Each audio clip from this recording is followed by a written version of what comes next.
The Newsday continues here on One News Now. I'm Denise Tan.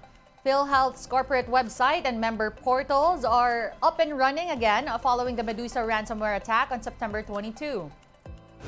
In a statement, the state health insurer said the portals are now accessible while its e-claim system will be available within the day. PhilHealth had to shut down its application systems after the cyber attack. The hackers were asking for a ransom of $300,000 or 17 million pesos. Meanwhile, PhilHealth is verifying the alleged leaked data of members supposedly found in the dark web. Nevertheless, it guarantees that its database are, quote, intact, safe, and secure. On to the weather. The low-pressure area east of Central Luzon has developed into Tropical Depression Jenny. Pag-asa said Jenny entered the Philippine area of responsibility at 2 in the afternoon today. The State Weather Bureau will issue tropical cyclone bulletins starting 5 p.m. Meanwhile, Jenny's trough is bringing scattered rains over eastern and central Visayas. The southwest monsoon or habagat could bring scattered rains over Palawan, Zamboanga Peninsula, and the rest of Visayas. Metro Manila and the rest of the country may also expect isolated rains due to localized thunderstorms. Heads up, motorists! The DPWH is conducting road reblocking around Metro Manila starting tonight. For the complete list of affected areas, take a look at your screens right now.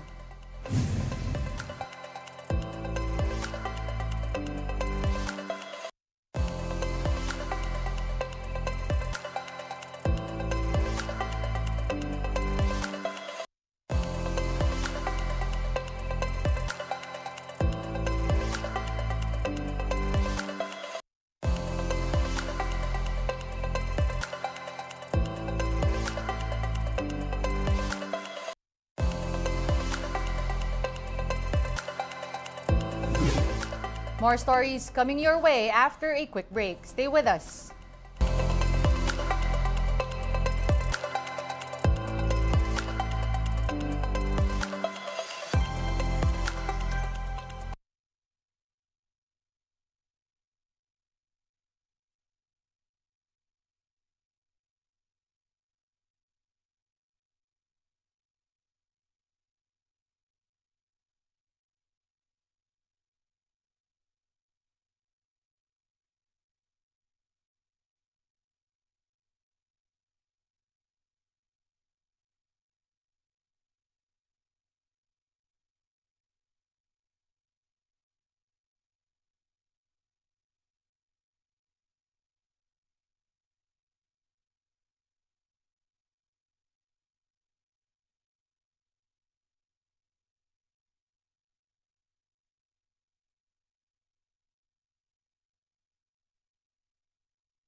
You're still watching One News Now. I'm Denise Tan.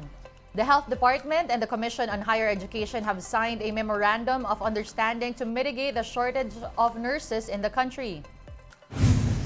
The MUO also looks to provide nursing graduates with jobs while they study for their licensure exam. This means underboard nurses can be hired as critical care associates for a trial period of 1 year. Their contract can be renewed only twice if they still flunk the board exam. It allows those nursing graduates who have taken their boards and have not been able to pass the boards to work nonetheless if they can establish their competencies in certain subjects. And that way they can get to work immediately. Let's now take a look at today's other top stories. President Bongbong Marcos has ordered local governments to stop collecting pass-through fees. Executive Order 41 mandates all LGUs to refrain from imposing toll fees and charges on motor vehicles carrying goods and merchandise.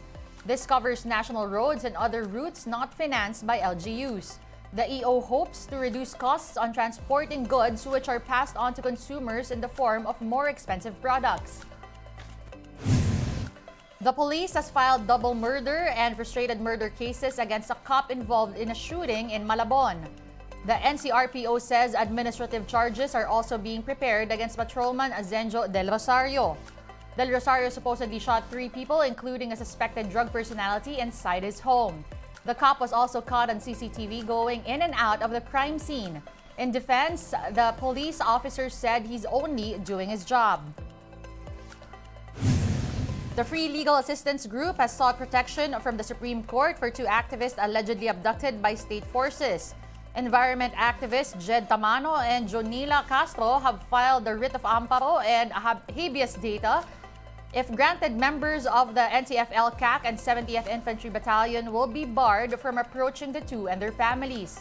Recall that in one NTF-L CAC press briefing, Tamano and Castro denied surrendering to authorities, claiming they were kidnapped.